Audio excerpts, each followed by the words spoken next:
I truly believe the New England Patriots are one of the worst rosters in football.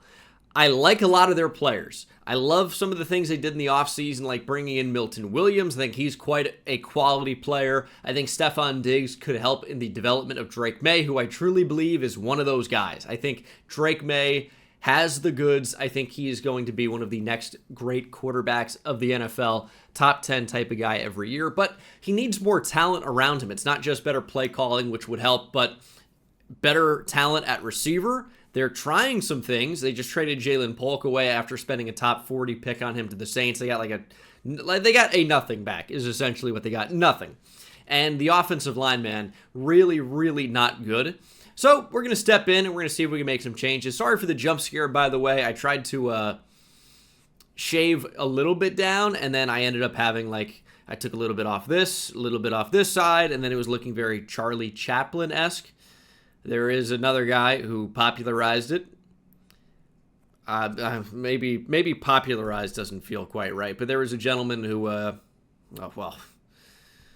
gentleman doesn't seem right either.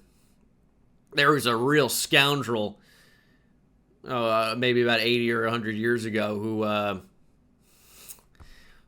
who was most commonly seen with a style of mustache that I had accidentally given myself, so I just had to shave it all off. That's what we're dealing with right now. Some of you may not have noticed. Others, maybe you see me looking akin to the naked mole rat in Kim Possible. It's not a great look. I also look dead. White isn't my color.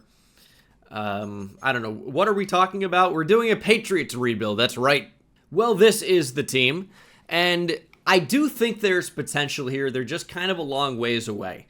I like what Travion Henderson could potentially offer this offense. He's got a ton of speed. He is very clearly not face scanned into the game. This is a Filipino guy? I don't know. This is not Travion Henderson.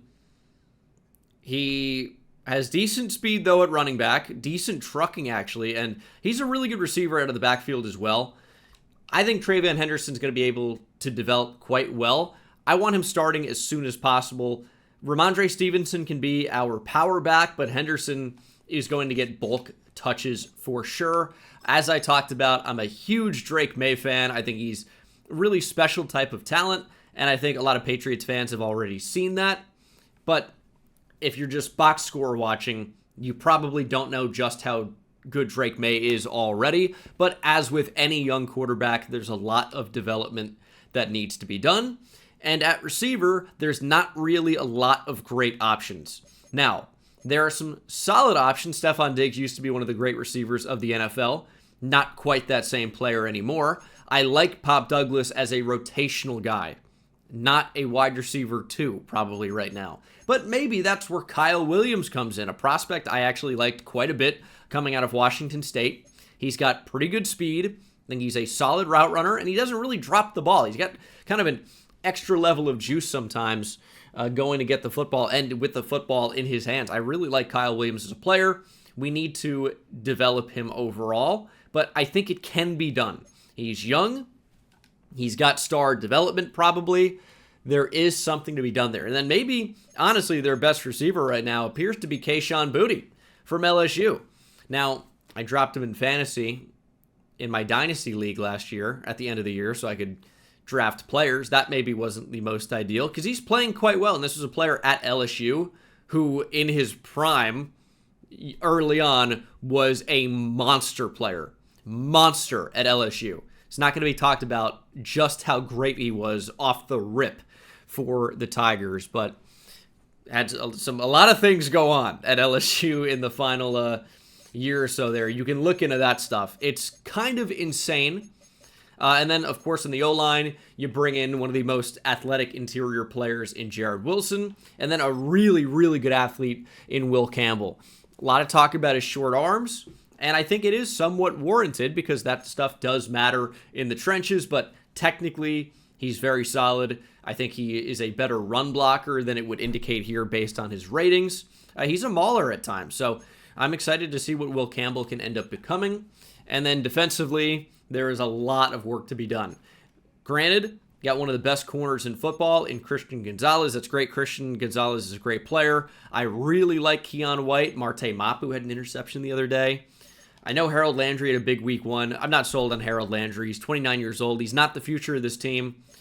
May be a player I end up trading. Robert Spillane may end up being a player I trade. Kyle Duggar is a player the team wants to trade in real life. There's, again, a lot of work to be done. The team is going to look very, very different when it actually ends up being good. But I'd like to work with some of the pieces. I mean, Josh Farmer's got star development in here, and he's a good athlete. Not represented as well in the game as I think he is in real life, but there are pieces here. We're just a long way away. I'll also continue to recommend, when possible, upgrade Camp Counselor. This first week, get it equipped. Buy it for your coordinators if you can afford it. I have the pre-order bonus, which is kind of a nice little thing going there, but I'm telling you, it is insanely valuable. Focus on player development. The guys that are actually focus players for you will take incredible leaps. And the boost to dev trait in mini games is extremely valuable as well. You've got to focus on this stuff. It can be absolutely game-changing. It is crazy to use Jared Wilson in this drill. It's like using a linebacker. He's so incredibly fast, and I think it may be the best 40 time by an offensive lineman ever. His speed in this game is probably well into the 70s, and it's just, this is as easy as it's ever been in this particular drill. That's why even at 66 overall, I'm like, we got to develop Jared Wilson. And with this strategy of using Camp Counselor and really going full into player development and training, he's going to get good. Will Campbell's only a 72 overall right now, but he's going to get good. We probably use him in training camp next year. We're going to be golden. We're going to be absolutely golden. So, now unfortunately, there is no linebacker to develop. There just isn't one. Like, Spillane is a good player, but he's not going to get much better than this here in Madden. So you're looking really at Marte Mapu, but he's 25. What are we really aiming for with Marte Mapu? 78 overall, maybe? We may be able to get it higher than that, but not by much. 83 at, like, absolute best case scenario. If he wins an award, if he gets superstar dev, maybe. But it doesn't look great. Wow, I mean, defensive back is so bad. Gonzalez is a superstar, no question. Carlton Davis has been good in the past. Injuries can always hurt him, no pun intended. Marcus Jones is a fun little, like, return man, slot corner. I guess he's going to be the one we try and develop here. And he actually might get fairly good. But with a 26-year-old in Madden, you have, what? You have 2, maybe 3 years of development. It's just, it's tough to get, you know, that player to be really, really good. It just is. And Mac Hollins is going to brutalize me because he's 6'12", also known as 7 feet. It's undefendable. Well, we got a dev trait increase. You'll never guess who. Andre Borregales for getting silver in the field goal drill. Okay. I forgot we have Bordeaux at punter. We're going to be in good shape. I will say it's nice to go into prospects here not needing quarterback at all. Now, this class doesn't actually have an overwhelming amount of QBs. 3 in the first round and 2 in the top 5. I get that, but you might see like 6 in round 1 sometimes. We're not seeing that here. So, in a way that can work for you. There are more players that can actually help you, but also there are more players for the other teams in the league to draft instead. So we could consider defensive tackle. We absolutely could consider receiver, corner. Hugh Barr, change his name to Huge. He's 6'4" at corner. Brandon Browner. Okay, well, hopefully a little bit better than that if we're going to take him in the top 10. Obviously, don't know where we're going to pick yet. Shaquille Tatum is also huge at 6'3", 182 for a corner. Light, but tall. Getting a really good tight end could be cool. They're all Hispanic in Madden 25. It's only Garcia and Gonzalez and Colon and Jaramillo. I don't know why that's the case in Madden It's like, I'll tell you what, the last time the Patriots had a Hispanic tight end that I could remember, it didn't go well. He killed people. It's no good. This team's actually 5-2 at the midseason mark. Why is that? Is a good question, potentially. Lost to the Dolphins. Beat the Steelers 28-0. Lost to the Saints. But beat the Bills on the road. What am I seeing here? This is the weirdest 5-2 start ever. This is a 5, and so are the Saints. This is a 5-2 team that could very easily end the season with 7 wins. We'll see if that actually happens or not, but I don't know if this team is as good as it appears, as Marcus Jones needs an extension. I think I'm comfortable doing a 3-year extension. It's a little bit more expensive than I would like. Take it down slightly to make it feel like I won. All right, Marcus Jones is back on a 3-year deal. Now, I definitely do not want K'Lavon Chase on. I think we can do better than Jack Gibbons because I think we can just get a linebacker that's a similar overall, but younger and cheaper. Don't need Alex Austin. Don't need Jaquelin Roy. Don't need Austin Hooper. It's 5th-year option time for Gonzo, but yeah, not really going to be re-signing anybody in here. Certainly not Vidarian Lowe. But this would be the time to decide if I want to trade anybody, and it's tough because we're winning. Stephon Diggs is not going to be worth this contract to me. There's just no way. But his trade value is going to be nothing, and I might actually just prefer to have him. But, I mean, the money's insane. So, I don't know about that. I'd say the clear and obvious potential trade piece is Kyle Duggar. But if you look at all of our best players here and the players under contract, everybody's under contract. So, it's not like there's a pressing need to trade anybody. It's just expecting that Kyle Duggar is going to get worse because he will. He's 29 years old, and he's not going to be worth $18 million against our salary cap in 2027. He's just not. And if you look at the way some of these contracts scale up, we've got to pay Milton Williams a lot. Now, he might end up getting pretty good, so he might be worth close to that-ish. But I don't know. A lot of these players are not going to be worth close to it. Like, I don't want Harold Landry at this rate. I don't want Harold Landry at this rate in 2025. So there's going to be mass exodus in about 2 years. We need to get as many players back as we can to fill these roles because we're going to lose a lot of talent. Not all of them are that great. I'm not going to trade anybody here at the deadline, but I should probably trade Harold Landry. I should probably trade Kyle Duggar. I should probably trade Stephon Diggs, Hunter Henry, Ramondre Stevenson. The list goes on and on. Anyone that's between the ages of 27, 28, really, to 31 and are getting paid upwards of $10 million a year, not worth having, especially when you consider that we're 9-2. Especially when you consider that these guys are not going to get better. Their overalls are not that high. And that's what's super important. How are we 9-2? I don't understand. No rebuild required. This team is 10-2. The defense has been good. The offense, I guess, has been good enough. And this team is just winning all of the close games. It's not really sustainable, in my opinion, but it's happening. I mean, I don't really know what to tell you. We have a first-round bye. This team went 13-4. The Patriots are back, evidently. Now, player development is playing a role. Drake May's playing up to a 93 overall. Jared Wilson's playing up to a 78. Will Campbell's playing up to a 79. Kyle Williams is playing up to an 86. The development has happened. Travion Henderson's playing up to an 86 overall. He was like a 72. Yeah, he's only an 83 now, but he is just dominating. He's rushed for over 1,000 yards at 17,000 XP. Pretty good. And then defensively, I imagine Marcus Jones is taking quite a step up. Marte Mapu's actually like an 80 overall, basically already. Keon White's in a good spot. Milton Williams is playing well.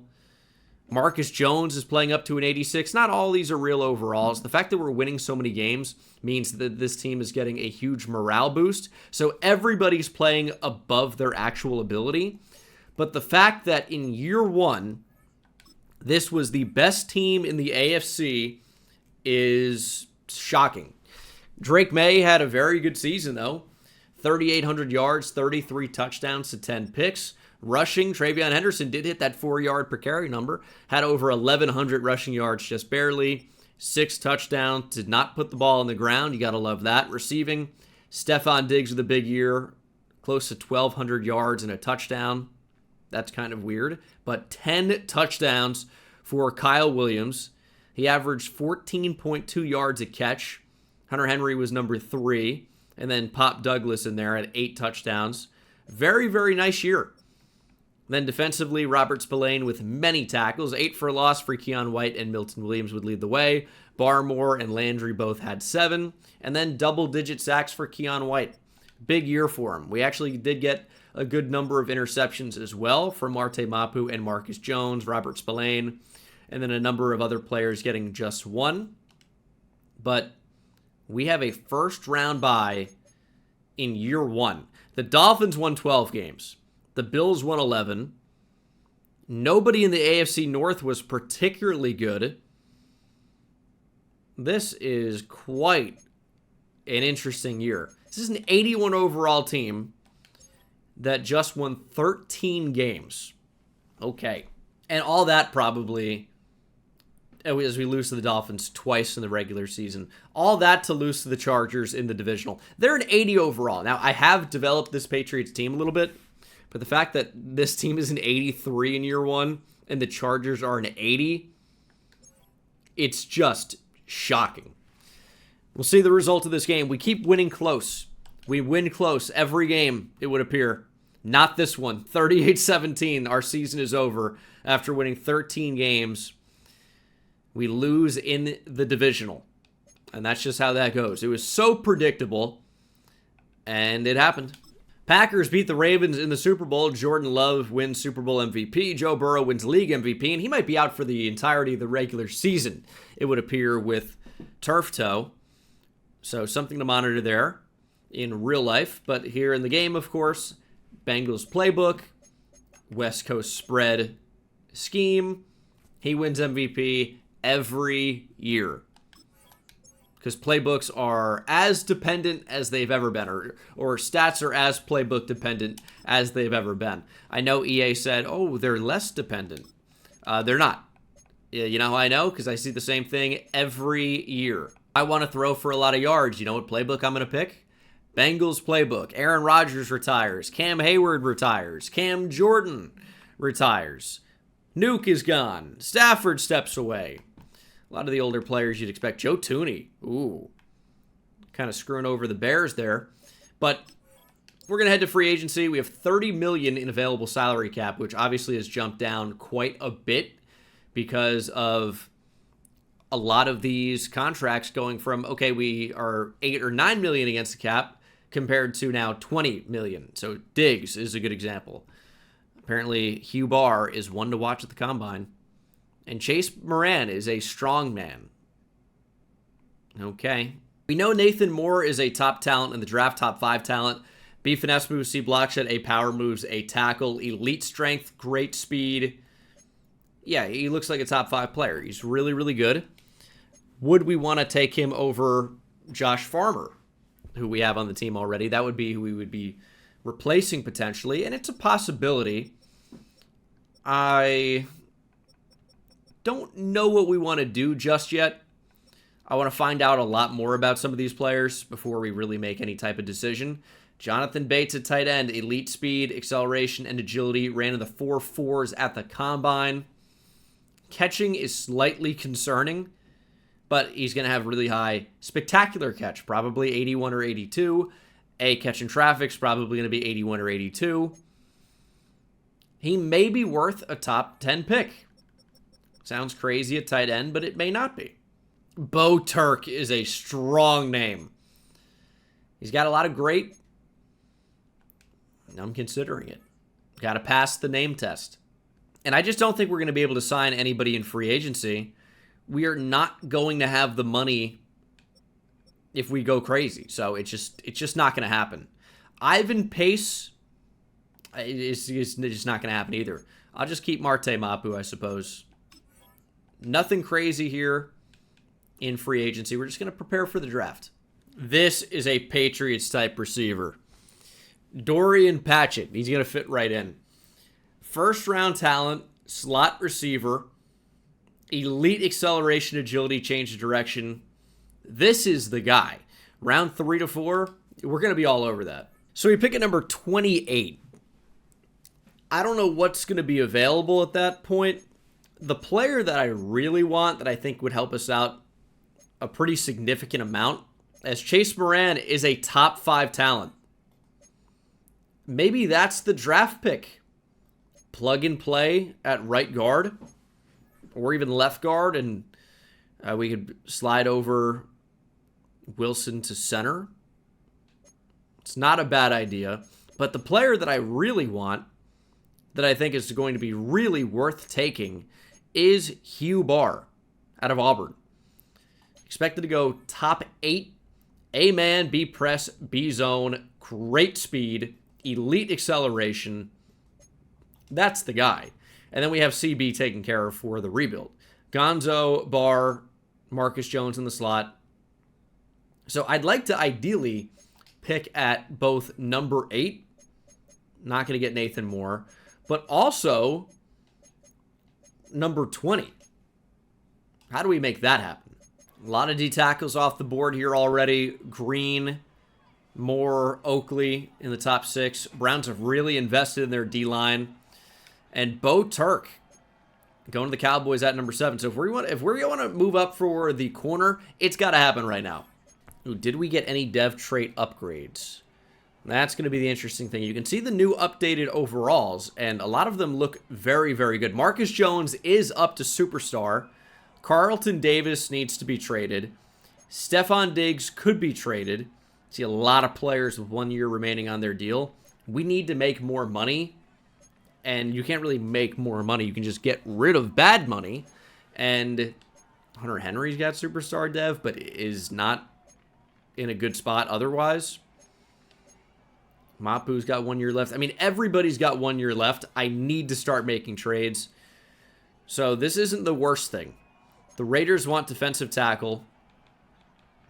I don't really want to give them that. I could consider Spillane, but and then we have a real need at linebacker. I like the linebackers in this class, but I mean, Spillane was a Raider. I don't know. As always, I think you can find really good value at defensive tackle in these drafts. It's not really worth paying a lot. Okay, first big trade is going to be Carlton Davis, a first-round pick, number 28. 2 4s this year, a 3rd in 2028, and a 5th in 2028. We're getting back number 19. At least puts us in play for the guard, and also a 2nd-round pick. Again, I think there's pretty good value. I've talked so much about needing to replace a lot of these players that are on expiring contracts that we just will not be able to afford. So in my opinion, it does make quite a bit of sense to try to acquire more picks. So it's like, are we really in a position to move up here? Well, we just traded Carlton Davis. I think this corner is just going to be such a game changer that we've got to try it. And then if we have Kyle Williams, Demario Douglas, and then draft a good slot receiver here, and Pop Douglas has an expiring contract anyway, no Jalen Polks with the Saints in real life now, we could just cut him. I'm sure we probably will. Stephon Diggs becomes more expendable. The problem is the interest in him from around the league is not significant. Like, Xavier Legette, just for age, is not bad, but he's not that good. And I don't really want another player. I really want more picks. But Diggs is not going to help me get number 8. But this trade is happening. It's really just kind of a salary cap dump here. I know that's not amazing for us, but it's Stephon Diggs, Kyle Duggar, Hunter Henry, and then a 3rd this year and next year for a 1st-round pick from the Eagles. It seems like an overpay. I totally get that because we are trading players who are okay. But in terms of what it does for actually freeing up money, it's really, really valuable for us. And you can see here, now we don't have multiple players making 17 or 20 plus million in 2026 and 2027. And Henry was just not going to be a long-term starter anyway. I know he's up to superstar dev. He's a 77 overall into his 30s. It just wasn't going to happen. Harold Landry, I need to get rid of as well. Now, I get that trading for number 27 or whatever it was doesn't help me get up to number 8 that much. I'm working on that part. Harold Landry and a 6th will get me a 4th round pick next year from Cleveland. I'm just tidying up. I know we were really good last year. I don't think it's sustainable. I'm trying to make moves to make it sustainable. And this is the trade. Last crazy one for a minute, I hope. Robert Spillane back to the Raiders. A 1st round pick, number 27. A 2nd rounder in 2028. A 4th rounder in 2027. For number 8 from the Raiders. I think it's worth a move. He is a really, really good player. 6'4", 22 years old, A-man, B-press, B-zone. Great speed, elite acceleration, ran in the low 4.3s. Hugh Barr is the future boundary corner for us alongside Christian Gonzalez with Jones in the slot. He's a top 10 player. We got him at number 8. Able to diagnose plays quickly, great footwork to mirror routes and man coverage, good feel and IQ in zone coverage. Does have hidden dev, 93 speed, 95 acceleration. I think it's worth the pick. We moved a lot to get into position there, but again, I think it was worth it, and now we're going to be taking a top 5 player at number 19. Chase Moran, 330 pounds out of Notre Dame. This is our Quentin Nelson. He can run block. He's good enough in pass pro. He's got elite strength. 46 reps at his pro day. Interesting that he's benching there. Only F injury and F stamina. He'll be fine. He's a top 5 player. And he is the number 2 player in the draft. He's in the tux. He's looking sharp. And he should hopefully be like an 80 plus overall. And 97 strength should help with that. 65 speed. 79 acceleration. The guy's going to be one of the better run blockers in the entirety of the NFL. We've helped out Drake May. We've helped out our running game. We've helped out our defense so far in this draft. And we'll see what we can do here on day 2. We have 2 selections in round 2. We might be taking a round 1 caliber receiver at some point. But I'm also looking at linebacker because there are some good ones that I identified. But I don't know if they're on the board anymore. They're not. How close were we here? Well, unless they went in the first round, McCauley was at 44. And I saw another linebacker in here. Jonathan Weber was at 41.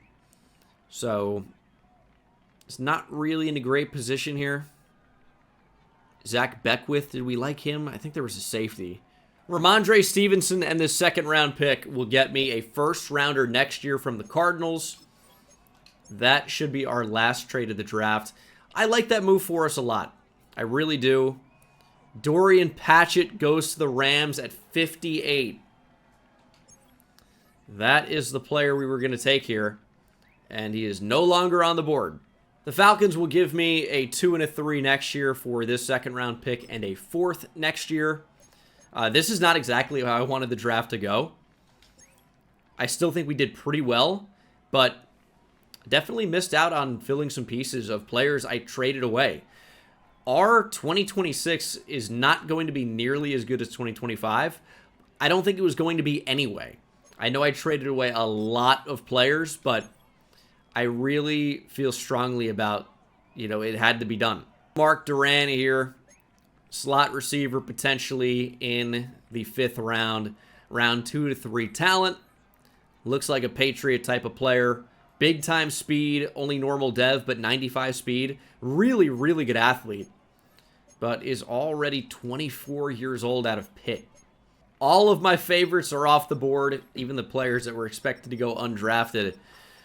This was really kind of an unfortunate draft in a lot of ways for us. I tell you, Alan Carmen can really run, good press, enough, good zone coverage. Man's not great, but he's a really good athlete. We're not likely to find much here down the board. Does he have NFL speed? It seemed like he did, but I mean, 91 isn't amazing. Okay, well, I think we did pretty well. Chase Moran is an 82 overall. That is absolutely plug and play. Not the best pass blocker in the league, but he's the number 6 ranked right guard in the NFL. Top 3% of right guards right now. Really good player. I would make that move again. Hugh Barr is a 78 overall. He's a good enough athlete with uncoachable size. And the attributes are good. I think we're going to have a winner there as well. It's got to be able to see the vision a little bit. Now, the draft class is not nearly as full as I would want it to be. And we did actually get the number 1 player in the draft, which means that there is a better undrafted player, kicker or punter probably. Look at this quarterback. The Jets got a good one. Sharif Raymond is an 81 overall, cannon of an arm, good enough athleticism, very accurate. What a pickup. Now, the biggest surprise might be the late 3rd round power back that's an 80 here by the Packers. Not fast, but won't fumble and is a real strong bruiser. Dorian Patchett was effectively a top 10 player in the draft. 79 overall, hidden dev, not the fastest, but very quick, very agile, very good short route runner. I can't believe we didn't get him. Ooh, is Drake May my quarterback, but also a linebacker? I think so. All right. He's multi-skilled. I don't know how he's on the field at the same time. Twice, but that's just Drake May for you. First guy in, last guy out, works harder than anybody. Dev trade upgrade for Will Campbell. Really hard to get dev trade upgrades for offensive linemen. Really got to happen here in training camp. Will Campbell's a nice one to have it happen to. Well, I figured out the dev trade for the rookie corner, Hugh Barr. It's superstar now. Listen, I don't love where the team is, but sometimes you got to take a step back to take 2 steps forward, and that's, I think, what we did. Because if you look offensively, it's better than it was last year. It is. No Stephon Diggs, no problem. Kyle Williams is a 90. Obviously would look better with a hidden development 79 overall rookie wide receiver, but we've got Kayshon Boutte and Efton Chisholm. Higbee's not a downgrade really to Hunter Henry very much. We have Tyler Conklin, Kylan Grayson. Defensively, it looks pretty bad. Keon White's up to an 85. Barr is up to an 85. Safety doesn't look great. I signed Marcus Epps. Got Anthony Jennings. I signed Landon Roberts. I signed Zadarius Smith. But there's work to be done. I think if we just improve linebacker and safety, the team looks so much better. We need another edge rusher, another for sure. I don't know that Braden Swinson's going to be that guy.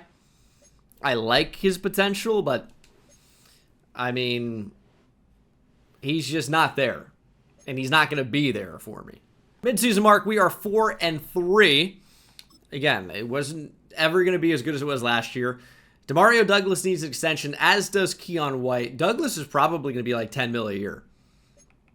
I'll do it. He wants a franchise quarterback. We have one. We've happened upon one. Demario Douglas is back. Keon White, I love a 3-year extension. He's going to get good. Is he $20 million a league good? Or $20 million a year? No. But sometimes you got to do what you don't want to do. And Keon White is back. This is why we traded away other players so that we could bring him back. I moved Mike Onwenu back over to right tackle. He's done it before and at a high level. I'm thinking a 3-year deal for him too. He's a little bit more expensive than I would like, but probably take the money down a little bit. And Mike Onwenu is back. And then Marte Mapu. He's up to a 78. There's a little bit more room for growth here, actually, because of how amazing training camp can be. He could get into the 80s. I'm thinking a 4-year deal worth that. And he is back. Anthony Jennings is 29 now. Holy cow. I don't really want anybody else here. I know Kayshon Boutte might end up being quite a good player in real life. It's just not going to happen here. And then Bryce Behringer got up to star dev. Doesn't really move me. It's not hard to find punters. We got a lot of money. We can hit free agency hard if we want to do that. And this draft could be good off the edge. Top 2 players are edge rushers. Could be good at receiver. We could use receiver. And then quarterback and defensive tackle again. Not that helpful. But receiver, edge, and then I'm not even going to say just safety, but DB in general. We can always move players. We're a potential playoff team here, but I'm not going to make any trades at the deadline. I'm good with what we have. I don't know how it happened, but it happened again. 12-5. What? I don't think we're winning big. I think we're just winning. It wasn't an amazing start to the season, but what an incredible second half, despite going just 1-2 in the final 3. That's not so great, but another very good season. Drake May, 3,700 yards, 31 touchdowns to just 6 interceptions. Travion Henderson was really productive, nearly 1,300 yards, 12 touchdowns, carried the ball a lot, nearly 300 attempts. No 1,000-yard receivers, but Kayshon Boutte with 12 touchdowns. He's playing up to an 80, and this may actually be someone I end up extending. That could make sense. Caught 12 touchdowns, and then defensively, better production this year. 12.5 sacks for Milton Williams, 12 for Keon White, 7.5 for Anthony Jennings. Barmore didn't do a ton, and we didn't get a ton of interceptions, but I'll take 2 from Hugh Barr. It's not too bad. Well, the Chargers knocked us out of the playoffs last season. Will it happen again? This time in the wild card, not straight to the divisional. And I think we're going to win this time. It just feels like we win. 35-28. I don't know why it felt like we'd win, but it just felt like we'd win. I don't know.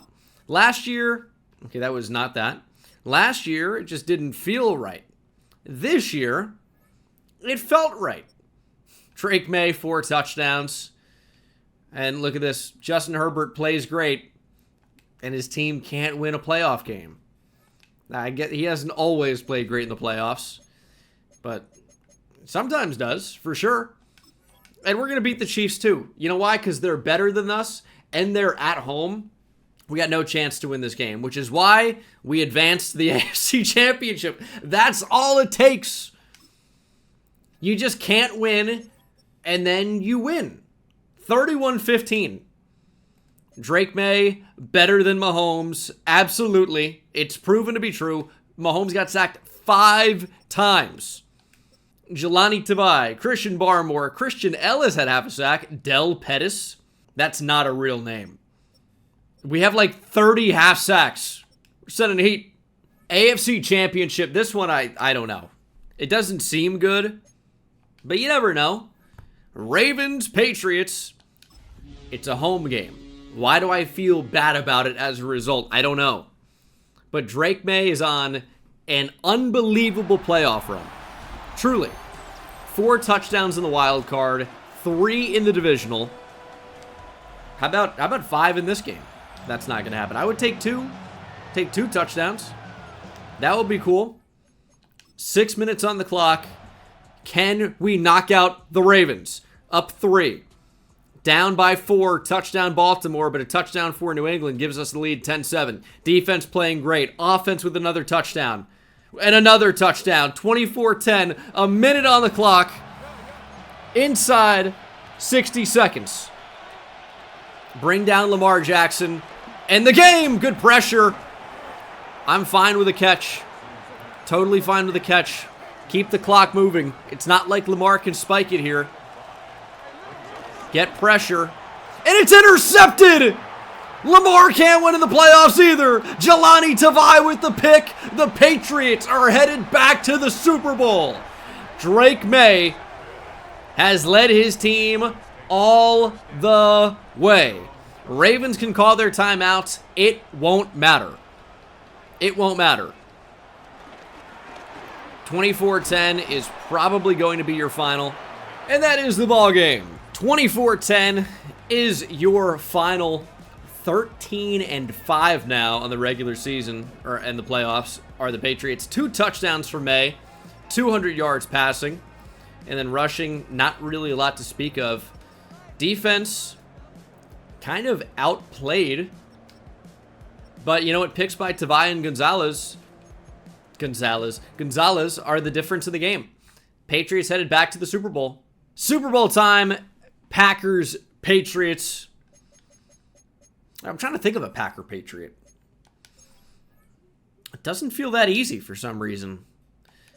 I don't know why Nick Collins popped into mind. I don't think he ever played on anybody besides the Packers. He was a dog for a minute, though. Martellus Bennett is one. I feel like somebody in the trenches, too. Not like Dean Lowry, who's only a Packer, not a Patriot. Detone Jones, did he get to the Patriots? I don't know, man. Lawrence Guy, was he a Packer Patriot? I don't think so. I don't know. I got Martellus Bennett is the only one I feel good about. Anyway, Super Bowl time, down 7-0 already. 10-3 now, Green Bay. This offense needs to start figuring it out. We punted in the 4th quarter down. What are we doing? 17-10. Just managed to sack Jordan Love, though. So it's not an awful position to be in. 2nd and 17, down by 7. Check down, just wrap up. 3rd and 11. It's convertible, but it's not easy. We're going to pass commit. We need Keon White to get there. I'm going to use Pettis because he definitely sucks, and we made no improvement. Throw over the middle. Find the ball. Ellis, please. He's got his back turned. You know what you don't do in zone coverage? Is that. What are you doing? Oh my God. Moron. That may actually lose us a Super Bowl. Real possibility. Real possibility. 3rd and 6. The final snap probably before the 2-minute warning. Jordan Love looking to run. Nice diving tackle made by Marte Mapu. We're going to call a timeout. 2:17 on the clock. We can stop the clock at the 2-minute warning. This is a go for 2 situation. Go for dose. Hate that commercial. I really do. I just know go for dose does not flow off the tongue. But if Dos Equis wants to sponsor the channel, I'll say it. I'll say it all day. Dose times a day on Sunday. Here's 1st and 10. That looks open enough. Catch made by Booty. 1st down, and that's going to stop the clock at the 2-minute warning. Drake May looking to take off. Can we get a block down the field? Don't fumble, Drake. I mean, do we want to actually... We don't even need to go hurry up here. We could look to take time off the clock. I don't know. Are they blitzing? We have that down the field. Drake May lobs it up and leaves it a little long. No! It was a Demario Douglas touchdown, and May missed him. Big 3rd and 7. That's a good route. Please make the catch. Kyle Williams can't haul it in. He was open, but quickly became covered. Good hit at the end. We need to hit Travion Henderson. That's probably what needs to happen. That's wide open. You got to find the ball. Just go down. Just make the catch. I'm not risking any type of a drop. It was a weird-looking play. Tyler Higbee makes the catch. Our season is not over yet. It's open again. It's Tyler Higbee. He makes the catch again. 40 seconds. I don't really like 4 verts. It feels like nothing ever gets open. But you know what it does? Is potentially clear out the rest of the field and leave somebody wide open underneath. There's Pop Douglas. We have timeouts. Just 2, though. I'll potentially rip one right after this. See what happens. Throw over the middle. Caught by Higbee. We're going to call a timeout. 1 remaining. 14 seconds to play. Ball on the 6. Touchdown and a 2-point conversion would win us a Super Bowl. Looks open. Catch made by Chisholm. We got to call a timeout. 9 seconds to go. Can you run the ball here? Oh, man, they've only got 4. But if they stop us, We lose. Can we get 2 snaps off with 9 seconds? We can't run the ball here. As open as it looks, we can't do it. We're going to throw! Catch made by Kyle Williams. Touchdown, Patriots. And it happens here in Atlanta. This Patriots team had a pretty big comeback over the Atlanta team. 28-3 over the Falcons. And this one takes place in their stadium. I like that play. 7 seconds to go. I kind of like this look. I like Tyler Higbee as an option. I like Kyle Williams as an option. And you know what? If we don't get it, whatever. We put our team in the best position to win. And that's going for 2 here. Let's go. Final play of our game. Outside. Pressure got there. What? Instant pressure. Instant. Pop Douglas was a touchdown. They sent heat. There's nothing we could do. Got the ball out, I mean, as quickly as possible. But well-timed blitz. It's going to take an onside. And it's just not, we just don't have it probably. Here's the attempt. Instant recovery. We lose the Super Bowl. Victory formation. Jordan Love and the Packers win back-to-back Super Bowls. Yep, they won in 2025 and here in 2026. Tough team to beat. But we made it here in just year 2. I'd go for 2 again. I really would.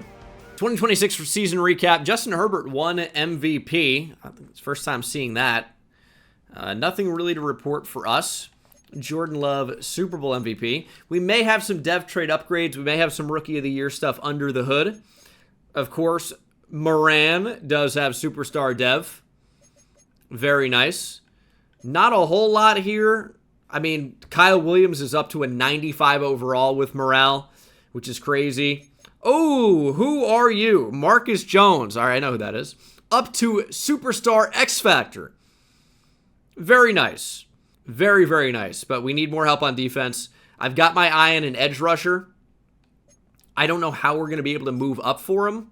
But Marshall Edison is a top 5 talent off the edge at LSU. And I imagine would be very helpful to our defense. How do we get up to number 1? We probably can't. But I'm going to make it happen. So, which means we can, but it's going to cost everything. It's going to cost everything. Alvin Kamara cut. We have Daniil Hunter and Levante David with the Raiders retiring. Antonio Brown headed to free agency. We could bring him in. That would be cool. We might be cooking here. Zay Flowers, Boston College, return to Massachusetts could be electric. Brian Branch, one of the best defensive players in football. We have a huge, huge need in the secondary. Brian Branch would help out considerably. Well, we have offers in to, let's see here, Brian Branch, Zay Flowers, Bryce Behringer to come back, Michael Mayer, and Carlos Ventura, who's just depth at linebacker. It's close for Branch and Flowers. I mean, there's a lot of competition there. There is no guarantee we will get either. Let's see. They've made their decisions. Brian Branch is my number 1. And that's who we got. No Zay Flowers. That's okay. He goes to the Falcons. Wrong decision, buddy. Jameson Williams to the Rams. Flowers felt perfect. But Brian Branch is really the one guy we needed. We're also signing Broderick Jones. So we have a pretty big hole at center. The best way to fill that is by signing a tackle. Jared Wilson's going to move to center. Obviously, Onwenu to right guard. And then easy starter at right tackle with Broderick Jones. It's not the best possible starter at right tackle, but he's 26 years old. 75 overall's okay. We can get him into starting shape. So we're prepping for the NFL draft. As I've said, we got to get up to 1. Marshall Edison is the guy. Ignore the history of LSU pass rushers over the past 25 years, he's going to be different. It's not possible to move up to 1. It's not possible for what it would be reasonably worth. Marshall Edison could be a great player. I'm not trading starters plus 4 first-round picks to get him. I can't do it. So, yeah, we need help off the edge. It's not Marshall Edison. It also doesn't help when the first 3 picks in the draft are edge rushers. That's not great. Floyd Jefferson appears to be an option, but I'm not trading up very much or very high in the draft to get him. Zaire Sherwood can really, really run at running back. He's got insane speed. Have to see what that ends up being. He's going to be really, really good. Jefferson goes to the Texans. At this point, I think I would rather just trade a first-round pick to get a better edge rusher. Maybe multiple, but it did not make sense to move all the way up the board. I wanted to. I tried to. I wanted to be irresponsible. But in the end, cooler heads prevailed. Matthew Demps is interesting. Don't need a quarterback, of course, but we do really need linebacker. John Marciano plays linebacker. B block shed, A pursuit and tackle, B zone coverage, great speed overall. We could end up drafting multiple linebackers in this draft, but Marciano will be my pick here in the top 20. He's ranked at number 22. We got him at 19. He's got hidden dev, decent enough speed, good acceleration. He's going to end up being a starter for us. And then that number 31 overall pick, the worst pick you can possibly have is Manny Bautista. Might have been my pick there if he was available. But we will probably end up trading out of this. DeMonte Scarborough looks good, but he's not really a Patriot. You know what I mean? Now, Will Roosevelt, he feels more like a Patriot. Could be a really good third option at receiver. Eddie Guerrero, rip. We could still use a free safety, but I think this pick needs to be traded probably for an edge rusher. Okay, this is a really, really good trade for us. Trading number 31 and 63 for Zach Beckwith, who was a player I was trying to draft last year anyway, and Dallas Turner. Now, Turner's in a contract year, but he's only 24 years old. We needed help off the edge. He is a year older. Obviously, we don't have the team control, but he is a year older and probably about the same overall as the number 1 overall pick. And he's got 90 speed, 92 acceleration. Yes, he has not really developed very much for Minnesota, but it'll be different here. And then at free safety, enter a superstar X Factor 23-year-old. This was the LSU player we were looking for all along, not the number 1 overall pick in the draft. Coverage skills are not great, but he can hit. He can tackle a little bit. He's really more of like a strong safety. Might just switch him and Brian Branch. So I know we signed Darnell Washington in the offseason. Mario Castaneda I would have considered in the first round. Elite speed, A medium route running, A catch in traffic. Spectacular catch is not great. I don't think he's going to be an absolute stud, but I think he's going to potentially be a starter for us. And at the end of round 2, what more can you ask for? 6'5", 240. He's actually a top 20 player in the draft. Former high school wide receiver, makes 50-50 balls look like 80-20 balls, reliable pass catcher, only normal development, but 87 speed, 89 acceleration, really good start, and we'll see if we can just develop him. End of the 3rd round, I'm going to take a day 3 nose tackle, and I know what you're thinking. How we worked that at this particular spot. That's crazy. But he's got B block shed, B power moves, C tackle, C finesse moves. He's a first-round talent, ranked number 31. We got him at 93.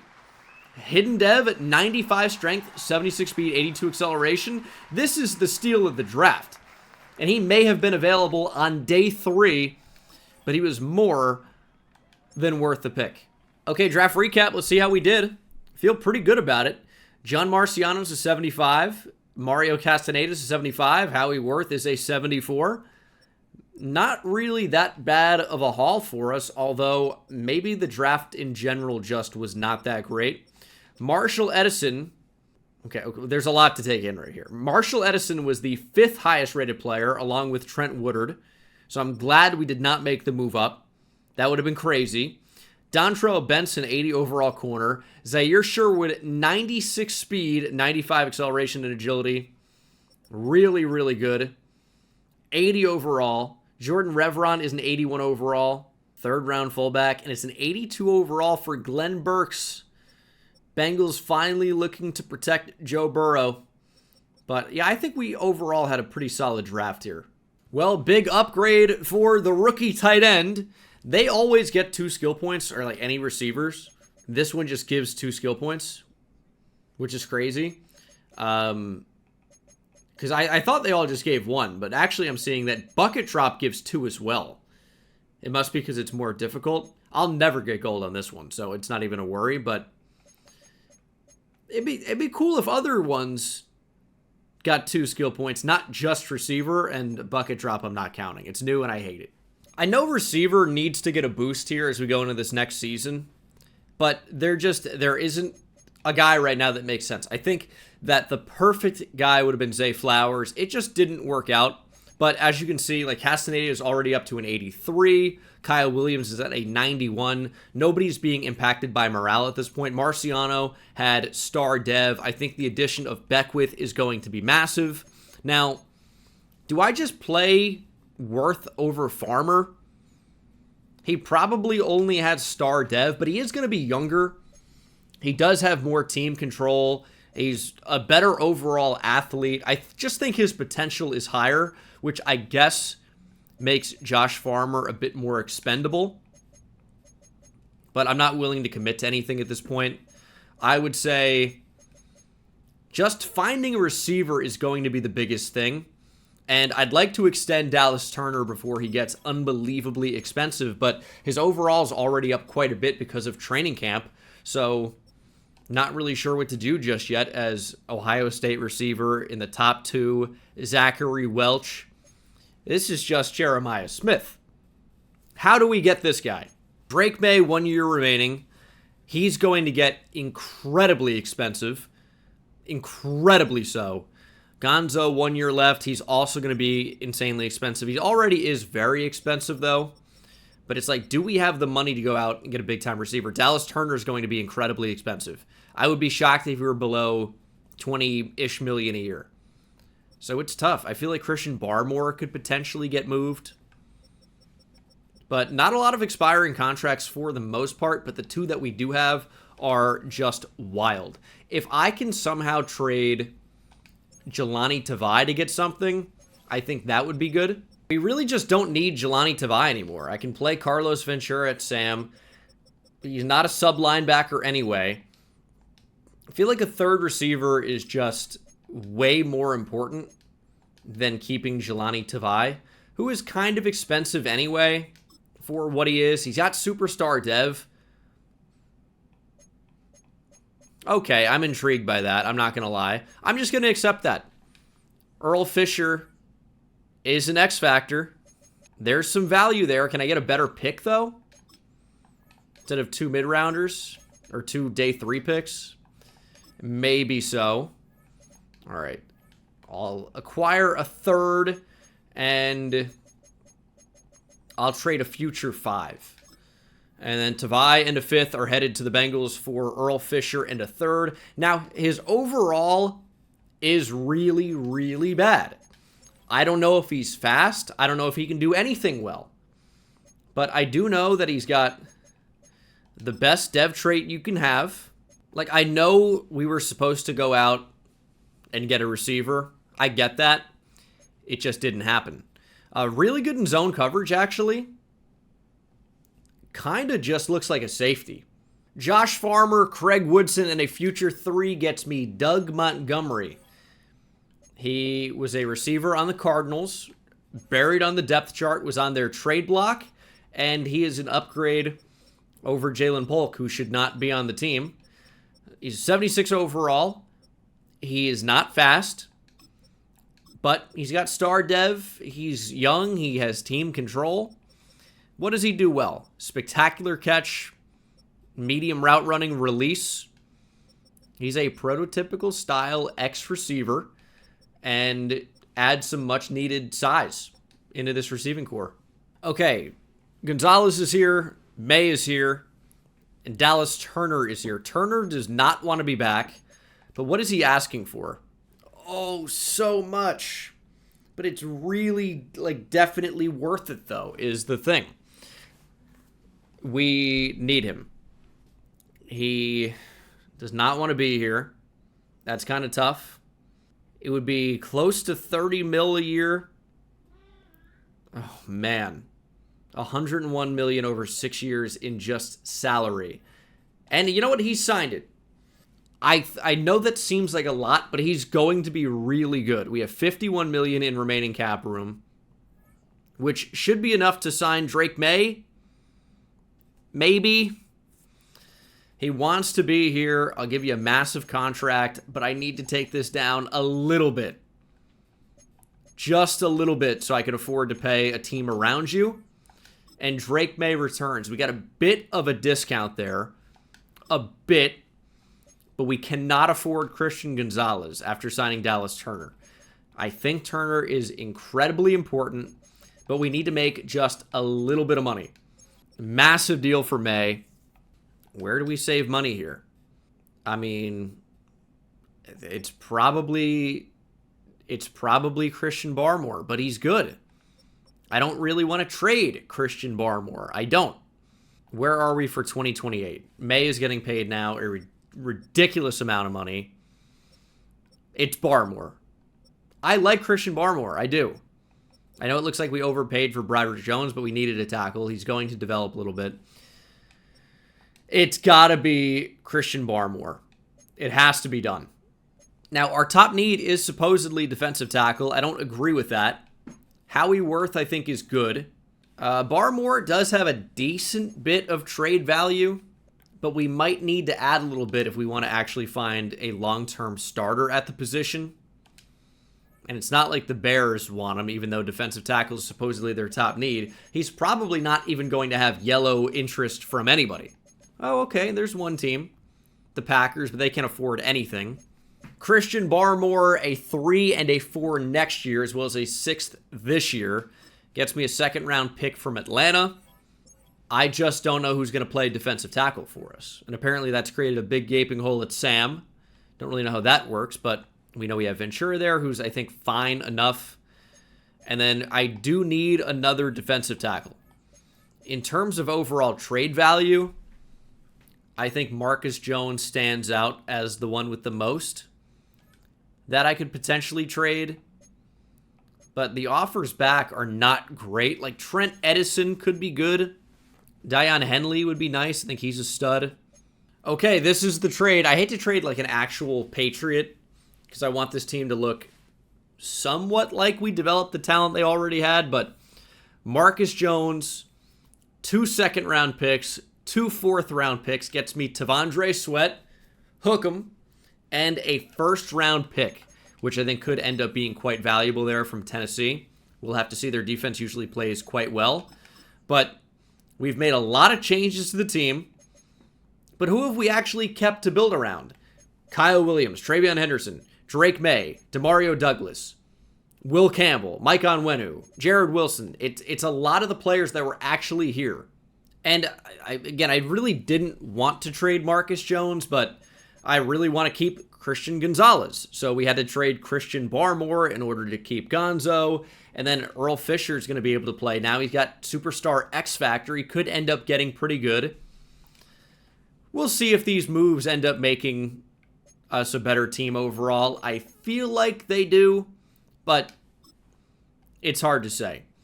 We actually have the money now to bring back Gonzalez, give him a big extension. I want him to be a Patriot, and he's going to be a Patriot for maybe the rest of his career. 3-3 at the midseason mark.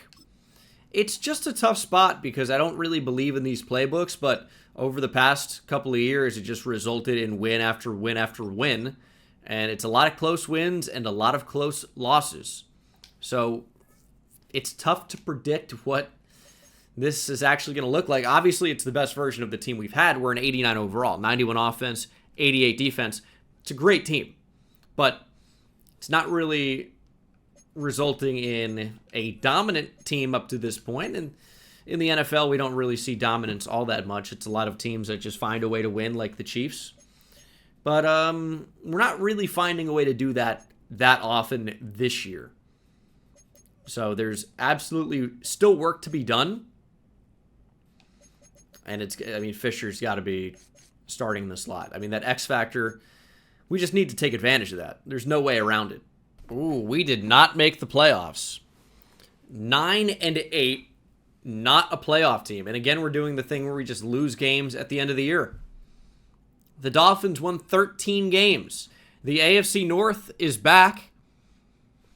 This is not what we were looking for. That's for sure. Looks like TreVeyon Henderson had a great year, though. But year 3, bit of a setback. Although the numbers from Drake May look very good. 3,700 passing yards, 34 touchdowns, 5 picks. We ran the ball really effectively. TreVeyon Henderson, again, about 300 attempts a year. Almost 1,500 yards, over 5 yards a carry, 11 touchdowns. What's the disconnect? 15 touchdowns for Kyle Williams. Pop Douglas with a big-time year as well. Castaneda was very good. And then defensively, our rookie linebacker, John Marciano, looks like he played great. 11 TFLs for Keon White led the way. 9 for Dallas Turner, who was electric as a pass rusher. 18 sacks, had a pick. 11.5 for Keon White. 8.5 for Marte Mapu. Milton Williams was here. Not a whole lot of interceptions, so I'm just curious, why is all of that not resulting in wins? We had the number 3 offense in points per game. We had the number 11 defense in points per game. And no one could run the ball on us, but I guess we got thrown on a little bit too much. So it's tough to really know where to go from here because I feel like, okay, the team was good. We didn't win anyway. What do we do? Just keep on grinding, I guess. Devontae Adams back to the Steelers after Aaron Rodgers leaves is kind of funny. Season recap, though, has the Rams beating the Ravens. Joe Burrow won league MVP. Puka Nacua, Offensive Player of the Year. Marshall Edison, the LSU player staying in the state of Louisiana, winning Defensive Rookie of the Year with the Saints is kind of a fun one. Commanders running back Ted Banks is your Offensive Rookie of the Year. And we will head to the offseason. Again, disappointing season. We nearly won double-digit games, which gets you in the playoffs basically every time. Except for, we didn't do it. If we won one more game, we're a playoff team. Look at all the 9-win teams that got in. Texans, Bills, Broncos won 8 games, but won the division because there were 3 teams in the AFC West with 8 wins. It was a weird year. I guess the Bills had the tiebreaker over us. That's just what it came down to. And got a little bit unlucky. You need to win the close games. We didn't do it. We'll pick up the 5th-year option on Will Campbell.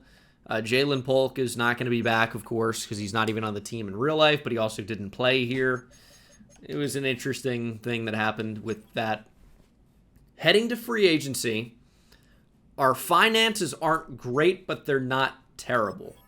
If there's a good free agent in here that makes sense for the team, like Jalen Carter or Cooper DeJean, we may look to bring them in. It's going to be really expensive to bring in either of these players. 20 mil plus, right? Carter even closer to 30. Can we afford it? If we got creative, absolutely. But is it in our best interest? Castaneda is up to Superstar Dev. Did he win Rookie of the Year for the AFC? I don't think he would have. No, he just got Superstar Dev. So a good year for him. Rewarded with an upgrade in Dev trait. The offense, for the most part, looks really good. TreVeyon Henderson and Drake May both playing up to a 99 overall. And then defensively, Brian Branch is down from X Factor to Superstar. Worth has just star. This is an interesting one. I love our secondary. Linebacking core, for the most part, is pretty good. If we get another year of development for Keon White and Dallas Turner, we're going to be in a great spot. I mean, Keon White actually looks very, very good. It's just, the team's good. We just need to develop a little bit more. Is there any way I can upgrade with Jalen Carter? It would mean probably trading away either Milton Williams or T'Vondre Sweat. I don't really want to trade away T'Vondre Sweat. He's younger than Williams. He's a lot cheaper. He's under contract. The only problem is, you know, Milton Williams is a Patriot in real life, and I think he's a good player. And I don't really want to get rid of him for Jalen Carter. Just because Jalen Carter's $30 million also, he's better. I just don't think it's going to happen.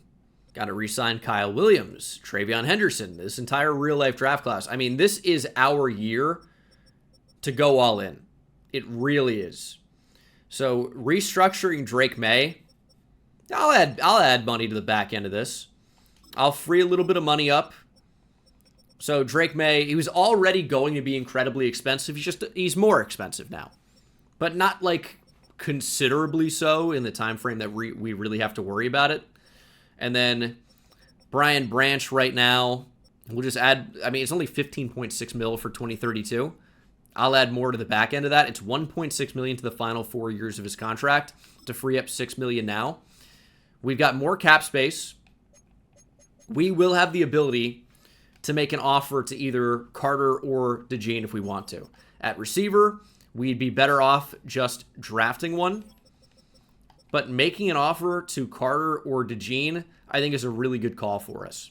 I've offered Jalen Carter a massive contract to be a Patriot. He's got a lot of interest in being a Patriot. I almost wonder if I can save a little bit more money on this thing. So I would give him...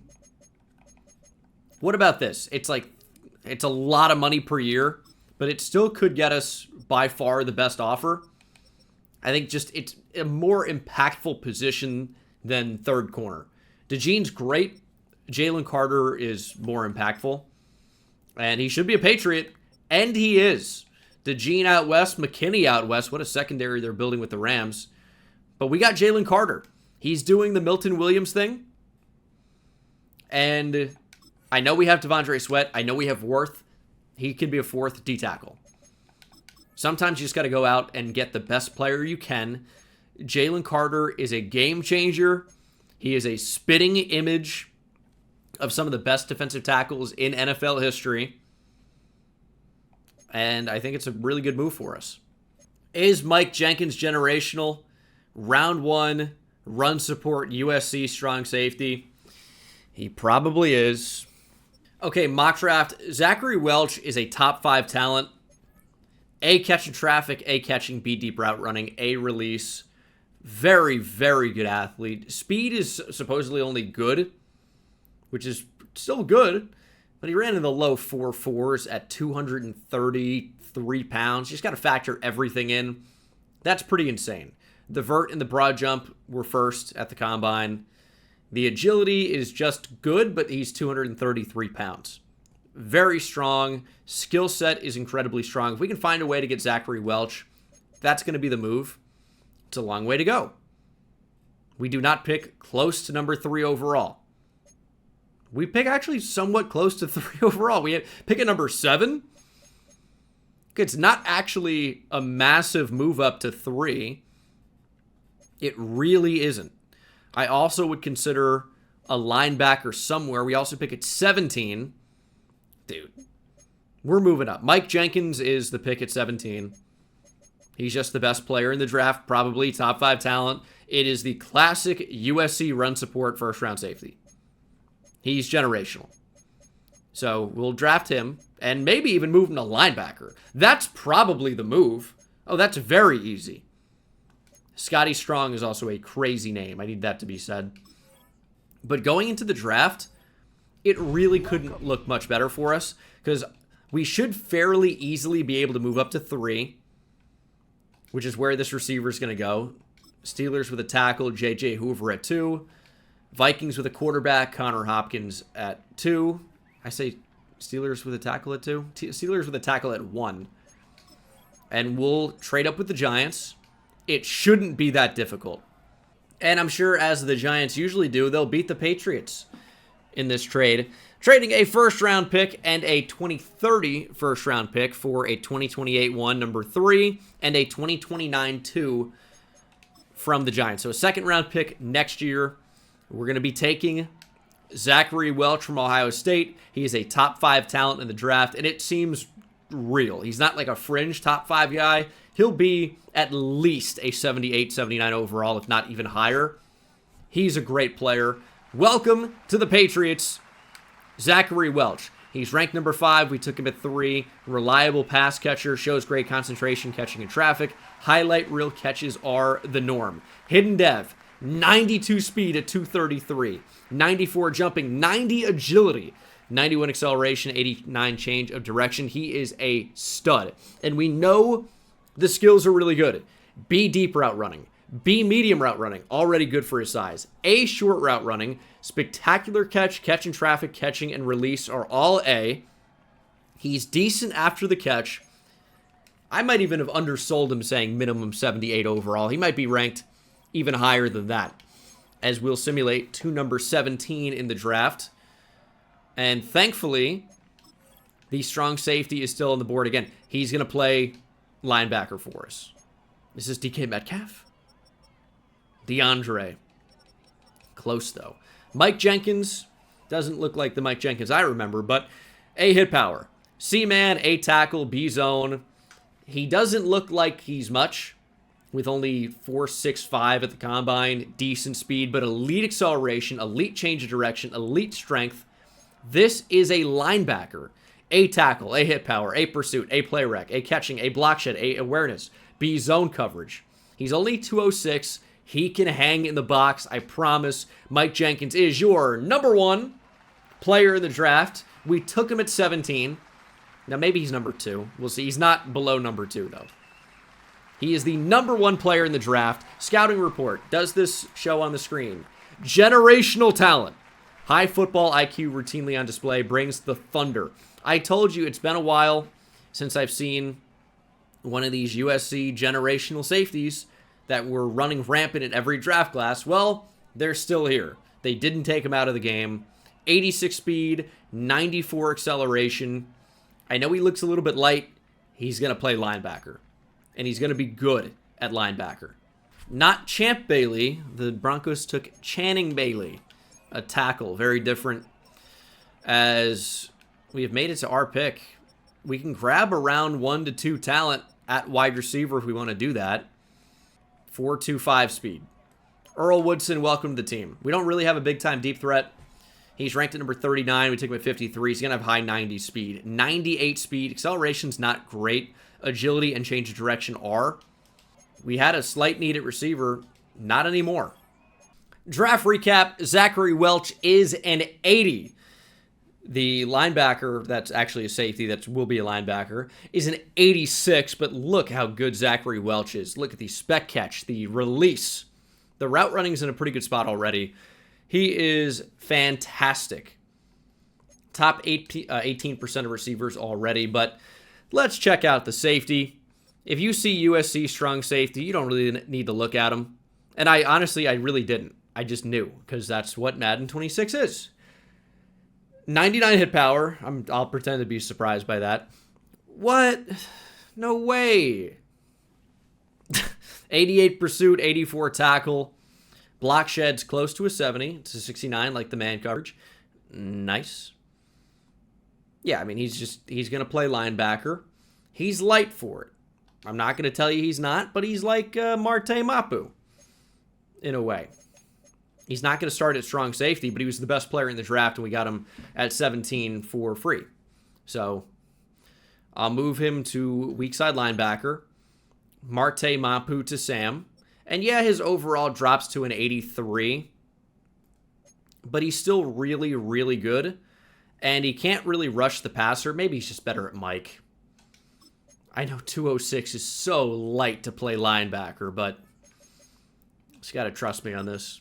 He's an 84 overall at Mike. Earl Woodson's a 75. CPU drafted Zach Malone, who sucks. But there was nobody on my board that I wanted, and I didn't trade out.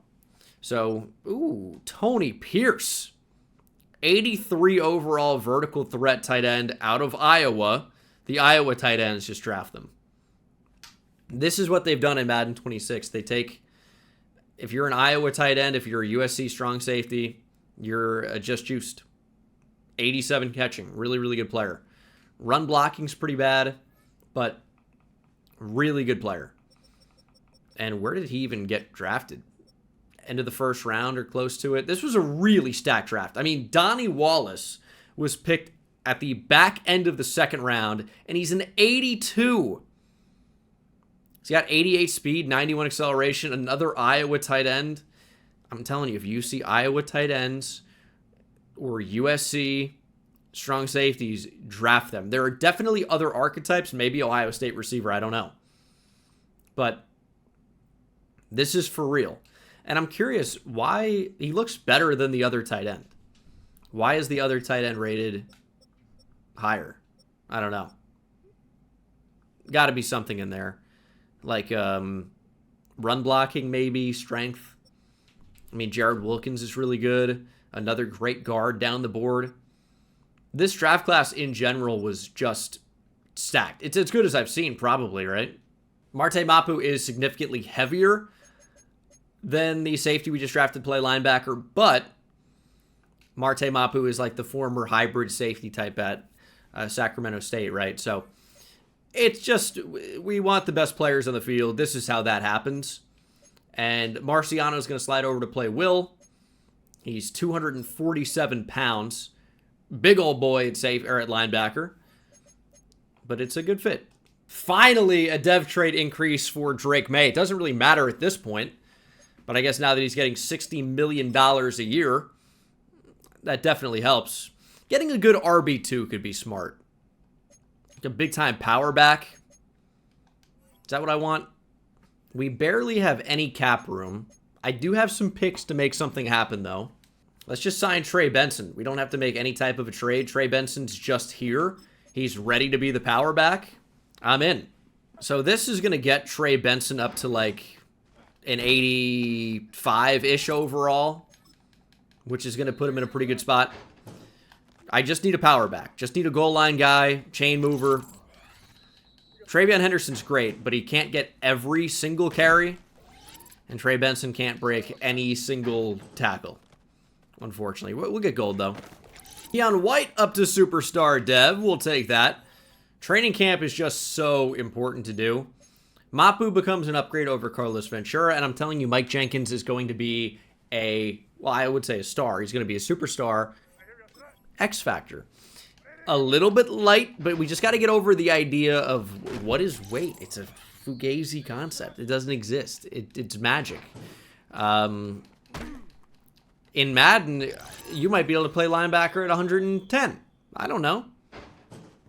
If your attributes are good enough, which also attributes don't matter. If you guys didn't know that in the game, attributes don't matter. You know what matters? Abilities. Abilities matter. It's hard to do this drill against a really good running back, like really high overall. I can't talk and play at the same time with this one, unfortunately. But the way to stop that annoying spin back from TreVeyon Henderson that he'll try every time is, or maybe not every time, you just kind of tap left trigger to strafe a little bit, and then you can catch him in the spin. So, anyway, I think you guys all know. I will get gold on this particular drill. It will happen. But it's going to get close. Yeah, once you just get that multiplier high, everything kind of compounds. And then you can get gold. You just can't let TreVeyon Henderson spin you out on every outside run. But if you want it to be really easy, just sub him out. Or whoever the running back happens to be. Just bring in any bad running back, make them the starter, third down running back, whatever, and then you can go up against them, and they don't spin you out. It's very easy. I guess I didn't realize Earl Fisher here at corner, like the random X Factor we traded for, pretty big-bodied corner. He's going up against our Ohio State rookie, and he doesn't look significantly smaller. He's huge. I don't know if he moves well enough to be in the slot, but there is potential here. That's what the X Factor ability, of course, guarantees. He will develop. He will. The number one player in this next draft is a running back. I don't think I've seen that in Madden 26. He's probably not very good, but it is interesting. So I turned off auto upgrade, and I think you're going to be seeing just how many skill points you can get depending on dev trait, depending on age, through training camp. Drake May with an extra 2. This is at the regular season. Welch, I've already spent 2. He's got 5, so we had 7 with training camp. Jenkins, of course, does have X Factor. Keon White, superstar. 7 skill points for Jenkins. 8 for Fisher. This is pretty awesome. Pretty awesome stuff. Trey Benson with 4. And he's just a 26-year-old power back, right? So with star dev. And Drake May is up to a true 99 overall. Very good. I'll take that. So Mike Jenkins is up to an 89 overall as a rookie that has never played in the regular season. 89 field general, 88 run stopper, 88 zone cover, 88 coverage.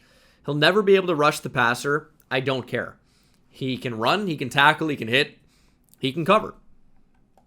This was worth the pick, and not everyone's going to like that he plays linebacker, but he's got a linebacker skill set. Am I going to play 86 speed at safety? I basically already am. Zach Beckwith really does not run very well. 89 speed, it's a bit better. He can cover a bit better. It's not great, but he's quite good. X Factor again. He should continue to develop. He's only 24 years old. He's 224. You know what I probably could have done, just based on weight, was move Beckwith to linebacker and Jenkins to safety, but the skill set, Jenkins has more of a linebacker skill set. This is a crazy speed rush upgrade. +4 to block shed, +3 to power moves. All right. It's pretty good. And Earl Fisher, again, he looks like a safety. He's 6'3", 196. Just way better in zone. We've got so many weird players on this team with unique, weird sizes and skill sets. It's a really interesting group here. So Earl Fisher's up to an 81 overall. Marcus Jones is better. But Earl Fisher is really well balanced now in coverage. He has superstar X Factor. He's way younger, way cheaper. I would do it again. It's a third corner anyway. We have Barr. We have Gonzalez. This team is fantastic. Really, really fun team. It really is like a cheat code going into training camp with camp counselor completely leveled up. We have Trey Lance. How fun is that? This is much better. 6-1 at the midseason mark. Defense is top 10. Offense is really performing quite well, though. I didn't realize Patriots playbook could play a little bit, but it's a good combination of run and pass, but especially with running the ball. If you have a really good running back in Patriots playbook, it's proving to be pretty good. Now, the defense, I wish it was a little bit better than just 7th. 18 points per game is great to allow, but we're just getting beat up through the air a little bit too much, but it's not really something I'm concerned about right now. Travion Henderson leads the NFL in rush yards, also with 5 rushing touchdowns. It's a really good team. We have offers for Montgomery, could potentially consider those, but not going to do it. We're going to keep the band together. We're a 94 overall team now. It's a really, really good team. It's going to be a playoff team, barring some type of unbelievable collapse. This could be a Super Bowl year. I thought we missed the playoffs. I was about to freak out. Again, back-to-back losses to end the year. We finished 12-5, though. That, I guess, was good enough to be the best team in the AFC. Dolphins also won 12 games. The Browns won 11. The Chargers won 12. Colts won 11-6. But first round bye for us again.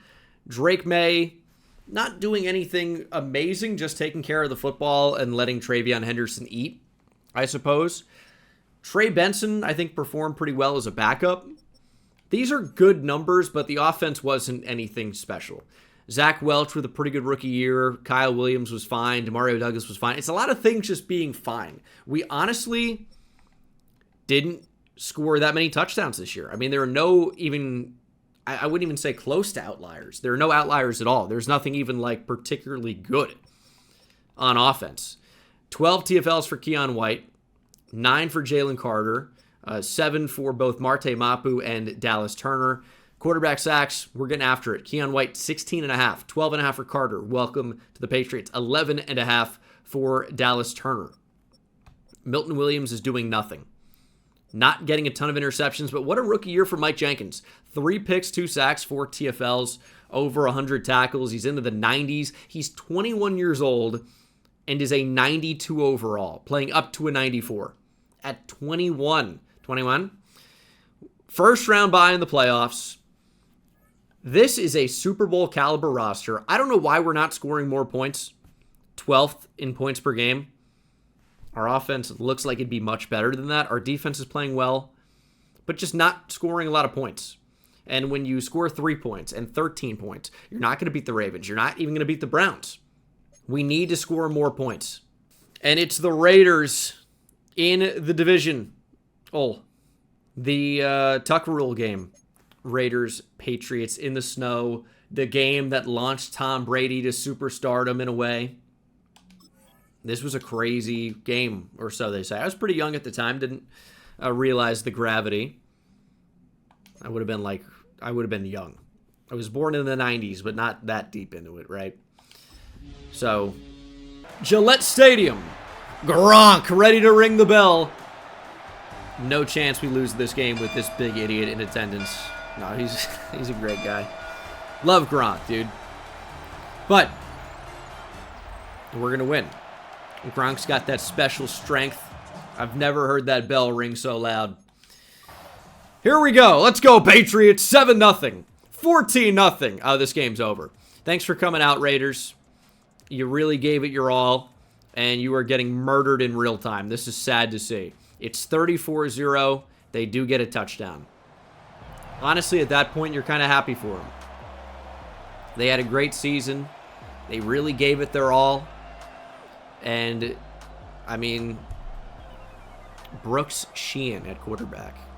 Brooks was here. If you've seen Shawshank Redemption, both of their storylines end the same way. Brooks Sheehan killing himself in front of everybody. Let's go to the AFC Championship. Browns, Patriots. Now, we did lose to this team earlier on in the year, right? Beat the Bills. That's a big win. Lost to the Dolphins by 1. But mostly had a very good season. Got crushed by the Niners. Lost to the Seahawks. But yeah, this one, 14-3. Drake May didn't play well. Devin Grant from Houston, quarterback for the Browns. Quinsant Jumpkins as well. The Ohio State backs will rematch. Last time, Travion Henderson didn't do a whole lot. This time, it's going to be different. Conference championship, Browns, Patriots, the Bill Belichick Bowl. Who are some Browns and Patriots? Jamie Collins. Well, Bill Belichick, obviously. That's why I said it. Jamie Collins. Danny Shelton was a Brown Patriot. How about that for a poll? That's a pretty good one. It's a blizzard at Gillette. And Gronk's back wearing a long sleeve, and that's it. All right. This is going to be a disaster. Or is it? Yes, we're down 7-0 already. That's not a great start. Why is this Browns defense just the best of all time? Okay, we finally scored a touchdown. It's 10-7, fourth quarter. Is Kayshon Boutte on the Browns? Just saw that name pop up. Browns on to punt in the fourth quarter. It's 4th and 21. They really actually don't have a choice here. I don't know where we are on the field. Oh, the 37. We have Carmichael back to return. I can't see anything. Browns with 3 timeouts. The abominable snowman takes the field. Who is that? Drake May? There's really no way to know. We are going to run the damn ball, and hopefully we can just outpower them up front. Got to kill the clock. There's Travion Henderson. Show me your best Shady McCoy in the snow juke move. Chew clock on. And we don't snap the ball before 2 seconds on the clock. Take as much time off the clock as possible. I really don't want to run at their best defenders, but maybe it works. Ooh, it kind of did. We got 2 yards. Wow. So good. I mean, we're trying to get the first here, but I do want to run for it. Make the Browns burn a timeout. There's Henderson. Broken tackle. That ball is across the line. First down, Patriots. Browns have 2 timeouts. They're in a really, really bad position. Just stay in bounds and don't fumble the ball. That's all we need to do. 1:49 to play. I mean, we just got to keep the clock moving here. It's blizzard conditions. We're at midfield. Just run the ball. There's Trey Benson. We're on the 45-yard line. Of course we're going to punt. Of course we're going to punt. But we're going to line up to go for it. I don't know why that doesn't bring the clock down. Why would I not want Chew Clock to stay on when I have it turned on? I don't care if it's 4th down. Why does it possibly work that way? We're going to take... Do I want the delay game or the timeout? I think we're going to take the delay game to conserve the timeouts in case we end up needing those. And we're going to punt. Up by 3. The Browns have no timeouts, and they're playing in a blizzard. If they have to go 80 yards... I think we can't lose. I can't even see if there's a return man out there. Let's see what type of punt we can get. It didn't go that far. Just make the tackle. That's a good start. Browns on their own 19. What's field goal range? Probably the 30-yard line. The other 30, obviously. I feel like it's a pretty good spot for us to be in. And that's going to take a lot of time off the clock. 3rd and 6.